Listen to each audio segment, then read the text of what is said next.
경제와 함께하는 선생님의 피자 가게. 6번째 시간, 오늘은 ETF에 대해 알아보도록 하겠습니다. 여러분, 사실 선생님이랑 지난 시간에 공부한 펀드는 오늘의 ETF를 공부하기 위한 준비 과정이었습니다. 여러분에게 알려주고 싶은 경제 상식은 사실 ETF가 우선이에요. 하지만 펀드를 알아야 ETF를 이해할 수 있기 때문에 펀드를 먼저 설명한 거였고요.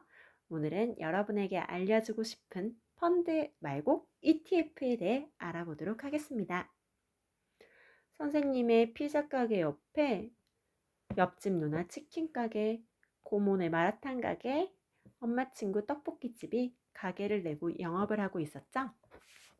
어떤 때는 피자가 잘 팔리지만 어떤 때는 또 치킨이 잘 팔리기도 해요.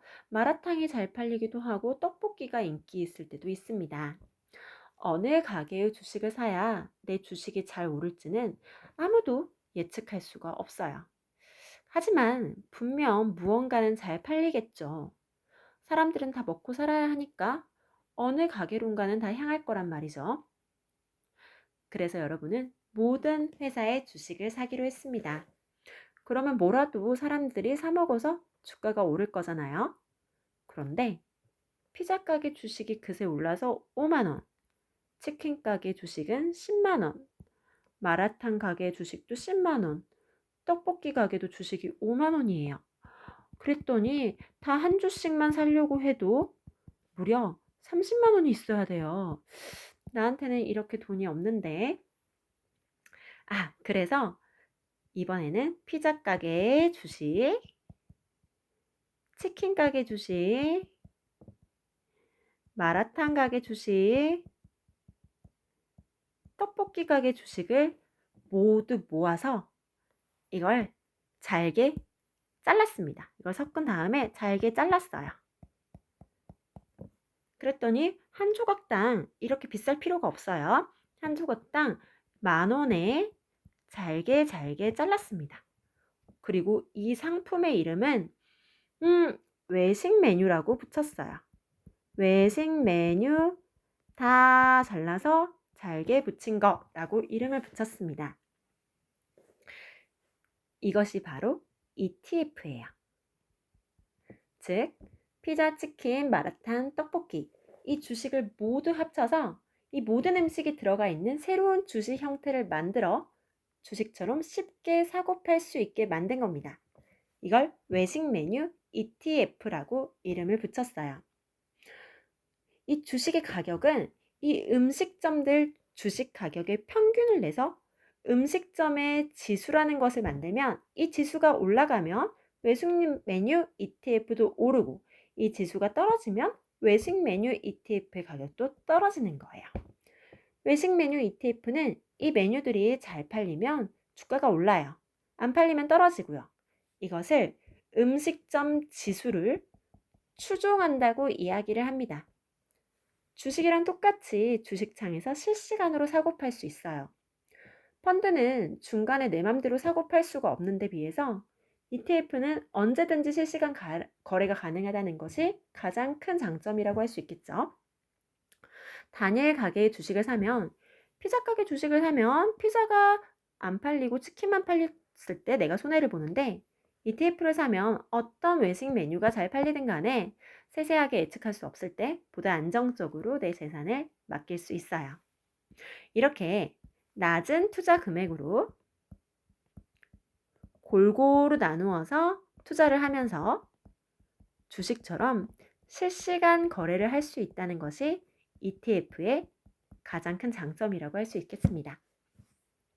자, 여기서 잠깐 여러분, 예전에 선생님이랑 같이 이 코스피, 코스닥에 대해서 배웠던 거 생각나요? 코스피에 속한 200개 기업들의 지수를 따라가는 것이 바로 코스피 200이라는 지수예요. 자, 만약에 여러분이 우리나라 경제가 전반적으로 계속 성장할 것 같다라고 생각하면은 코스피 200 지수를 따라가는 코스피 지수 ETF에 투자를 하면 됩니다. 개별 기업이 아닌 코스피 200 ETF를 그냥 주식 사듯이 똑같이 사면 돼요. 가격도 현재 약 3만 원 정도 되거든요.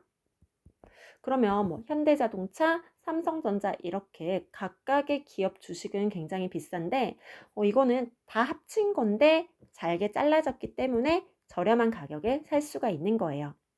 기업 하나가 어느 날 갑자기 망할 수는 있거든요. 그런데 우리나라 기업 전체 기업 200개가 동시에 망하기는 힘드니까 아무래도 위험 부담이 덜하겠죠. 각각의 증권회사들이 이런 지수를 추종하는 ETF에 이름을 만들어 팔아요. 코덱스, 타이거, KB스타, 아리랑 뭐 이런 건 다 코스피 200 지수를 추종하는 각각의 증권회사들의 ETF거든요. 여러분이 이런 주식, 이런 걸 보고 호랑이를 파는 회사인가? 이렇게 착각하지 않기를 바랍니다. 이건 다 ETF들의 이름이에요. 어떤 기업이 성장할 줄 몰라요. 하지만 우리나라 경제가 지속적으로 성장할 것 같다. 난 우리나라의 미래에 투자하겠어. 그러면 이 중에 보수가 좀 낮은 회사를 골라서 코스피 200 지수를 추종하는 ETF를 사보세요. 그러면 매일 밤에 경제 뉴스에서 맨 처음 시작하는 말인 오늘 코스피는 뭐 매수로 시작해 뭐 이렇게 하는 말에 귀를 쫑긋 기울이게 될 겁니다. 이외에도 다양한 ETF가 있는데요. 여러분이 만약에 게임에 관심이 있다면 히어로 ETF를 추천합니다. 엔비디아, 닌텐도, 넥슨 이런 회사들의 주식을 만든 거거든요. 게임에 관심이 있는 사람이라면 무슨 게임이 새로 출시해, 어떤 게임이 전망이 있어, 이런 분야에 대해서 선생님보다 빠삭한 전문가일 테니까 게임 ETF를 사면 돼요. 만약에 전기차가 대세가 될 것 같다, 전기차가 유망할 것 같아, 그러면 코덱스 2차 전지 산업 이렇게 투자하는 것도 한 방법이에요. 여러분이 관심 있는 분야의 ETF를 잘 찾아보고 투자한다면 분명 그 분야에서 가장 유망한 종목을 골라 수익을 거둘 수 있으리라고 생각합니다.